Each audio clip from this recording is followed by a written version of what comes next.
লিবাস আরবিতে কি বলে? লিবাস। আল্লাহ বলেছেন, ও নারীরা তোমরা পুরুষদের জন্য পোশাক, আর ও পুরুষেরা তোমরা নারীদের জন্য পোশাক। পড়েন সুবহানাল্লাহ।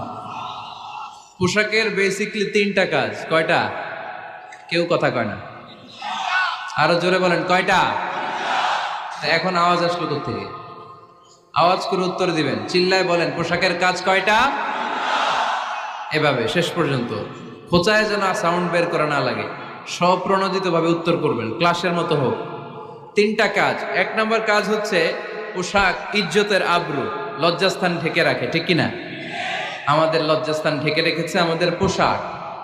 ঠিক তেমনি স্বামী তার স্ত্রীর ইজ্জত হেফাজত করে, স্ত্রী তার স্বামীর ইজ্জত হেফাজত করে, স্বামী তার স্ত্রীর চরিত্র হেফাজত করে, আর স্ত্রী তার স্বামীর চরিত্র হেফাজত করে। এজন্য আল্লাহ একে অপরের উদাহরণ